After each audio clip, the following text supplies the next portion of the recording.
Hello and welcome to a new episode of Adobe Creative Cloud TV. My name is Terry White, and in this episode I'm going to take the opportunity to show you guys one of Photoshop's powerful but hidden features, and that is its ability not only to work with video, but to convert video into the animated GIF format.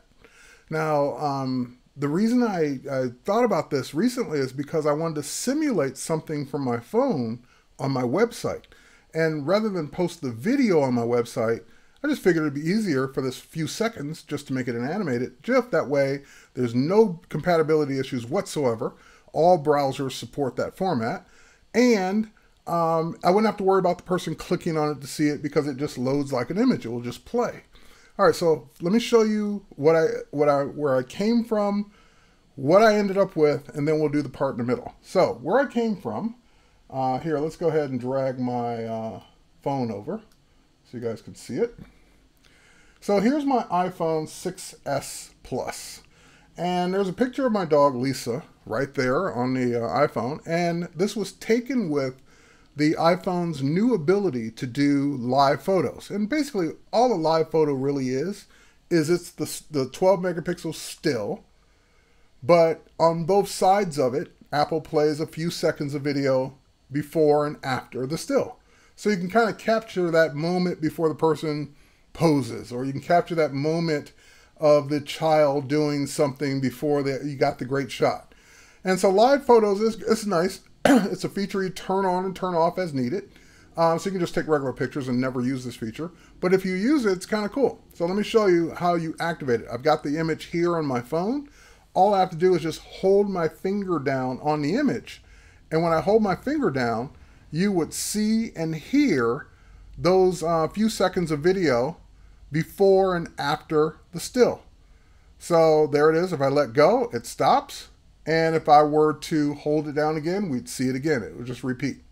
All right, so now that's what I wanted to show people what it looks like, but how do you show them that on a website without actually showing the video? So I'm going to move this over. And now let's take a look at what I did on my website. So I'm going to go to my website here. I did an iPhone 6S Plus review. You can find it at terrywhite.com. And if we scroll down, it's the review talking about the phone. I do this once a year on my blog. But if we get to the live picture section, we see the live picture. I didn't click on anything. I didn't do anything. There's the pause. There's a few seconds after. There's a few seconds before. There's the still video. So it's just a looping animated GIF on my blog. And that's what I wanted to simulate, is what live pictures look like. So I thought, Photoshop, let's do it. All right, so let's jump over to Photoshop. And let me go to my Finder here, my operating system, to show you what we're working with here. And actually, I see that I'm using two different ones. I'm using the still and a movie. I shot like 3 or 4 of these in a row. I just noticed the numbers are different, but it won't matter. This will still work. All right, so first, here's a still. Press spacebar here. There's the actual still. That's the still I loved. And I didn't realize until I actually plugged my new phone into my computer and start transferring stuff over that you not only get the still, but if you shot it as a live picture, you get a movie file as well. So in here is a movie file of that 3 seconds. And I thought, oh, that makes it even easier because now I can actually use those. All right, so let's do this. Let's drag the movie file into Photoshop. So when I do that, Photoshop will start reading the video format. Again, no editing, came right off my phone as that movie. I drag it in, and what Photoshop will do is it will open it up just like it does still pictures today, but it'll also open up one more feature, and that's the timeline down at the bottom. So again, this is kind of a high-res video here, but here it is, and boom, it popped open the timeline at the bottom. Now that timeline's always there. It's a tab. You can click on it anytime you want. You can make videos out of anything. If you just have a series of stills, if you want to do a video slideshow. But here's the video. I can do what's called scrubbing. I can just move the playhead through the video. I could actually play the video. I could hit the space bar or just hit the play button right here, and that will play the video even with the audio. So that will play it and we get to see it. Now, what I want to do is I want to cut this video and play a few, just like live pictures. I want to play a few seconds of video before, then the still, then a few seconds of video after. So I want to find the sweet spot to cut it. So let me move the playhead back. And basically what I'm looking for is that frame that's kind of close to what we saw in the still. And since this isn't the exact same video, it's not going to be the same. Okay, that's where she's looking completely away. All right, so then she turns,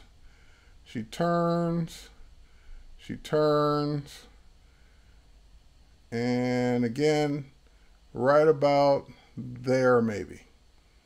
Nope, down a little bit. Right there. That would be the still I took from this video. So I'm just going to use the tool here. I can basically grab the split at playhead tool and just click it. All I have to do is move the playhead where I want to cut this video into two pieces, click the button, and voila, I've got my two pieces. So now I've got one video here and one video here. And notice what it's doing on the layers panel. On the layers panel, it's actually making a separate layer. So we have layers for everything we're doing on that timeline. It made the separate layer for me. Okay, got the two pieces of video. Now I need the still for in between. So we're going to go in and let's go back to the operating system here. Now we can either double click that still, or let's see if we can drag it in. I've not tried this in this particular version yet, but let's see if we can do this. And yes, it pulled it in. Notice it added it to the timeline, and it even pulled it in and sized it to be the right size for the frame. Great. So I'm just going to hit the enter key or return to lock it in. Okay, so now we have one video, second video, and just a still. Now that still by default's 5 seconds long. I don't need it to stand still for 5 seconds. Maybe 2 or 3 seconds will be enough. So I want to shrink this down. And luckily, all I have to do is just go over to the edge. My pointer or my selection tool turns into a video trimming tool. So I can go ahead and just trim this down. And it's even giving me a readout for the duration. It's letting me know when I hit that 3 second mark so I can let go. All right, there it is, 3 seconds. So now I have 3 seconds of still, nothing moving. Now I need to get it in between the two videos because it's video, still, video. How do I do that? Well, the easiest way is to just drag the second video behind the still on the timeline. When I let go, it automatically corrects everything and shifts everything around. So now I've got the edit that I want. I can go ahead and play, still, play. And again, so video, still playing for 3 seconds, video. Great so far. So now, if this was going to be a video, then I might want to even go ahead and add some transitions. So you can add a transition maybe to fade it from black on the end, fade it from black at the beginning, and there you go. But again, this is just an animated GIF that's going to loop, so I don't need to add any transitions, but just wanted to point out where the transitions are.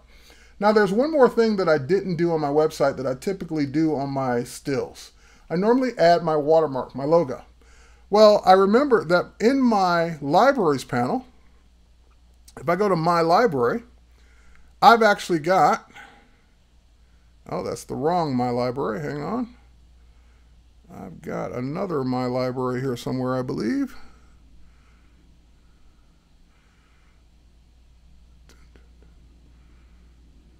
There it is. There's the other my library. That'll teach me for having two libraries with the exact same name. But anyway, let's go ahead and scroll down. And in my library, I've got a TW logo. So I want to use that logo. Drag it right on to the scene. It's going to show me something. It's going to create a smart object. I'm okay with that. It's going to put it right at the top. Now, why don't we see it? Like I see the bounding box for it, but why don't we see the logo? Because look at what it did. it put the logo at the end of the timeline, but the playhead's all the way here at the beginning.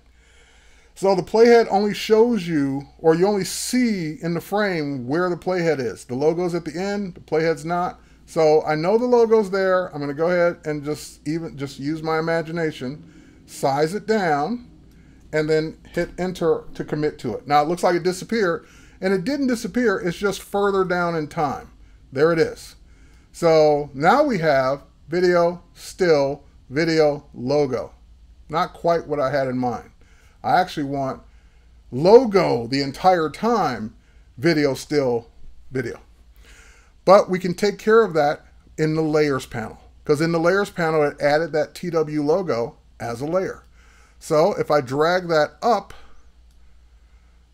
and I sometimes have an issue dragging this above, there we go. If I drag it up above that video folder, now it's a separate layer above the video group. And now I can move it above everything else.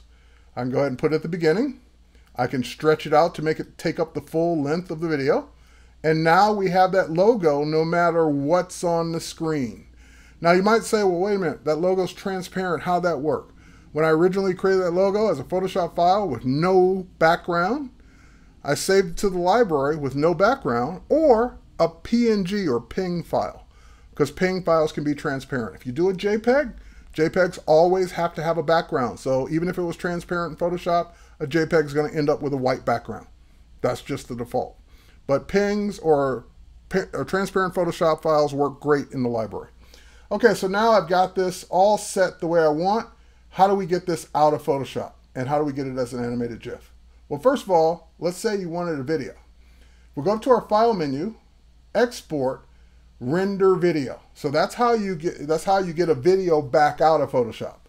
You bring videos or stills or just stills, and you want a video file at the end of the day, render video. Since I want an animated GIF at the end of the day, I'm going to do what I've always done for the web, and that is save for web. Because save for web lets me create animated GIFs. So let's do save for web. Now, it defaults to what I use the most. It's going to default to a JPEG. That's okay for now, but before you make it change to GIF in the preset, go ahead and size your image down, because that's going to be a huge file. 1080 by 1440 was the size of that original video. We're going to drop this down to maybe 500 height pixels. So now it's 375 by 500. Now you can make your change, and it won't take forever for it to try and make a GIF at that huge size. So GIF, 128, 64, 32, what's the difference? And it's really the amount of colors and dithering. Since it's a black and white puppy on a gray cement sidewalk, 64 is probably good enough. I might even be able to get away with 32. The lower the number, the less quality, less colors, but also the smaller the file size. All right, so now it's giving me a little spinny wheel thing where it's trying to convert and show me a preview of this, what it would look like as a GIF. And again, the quality looks great, but the size is huge. It's 3.7 megs.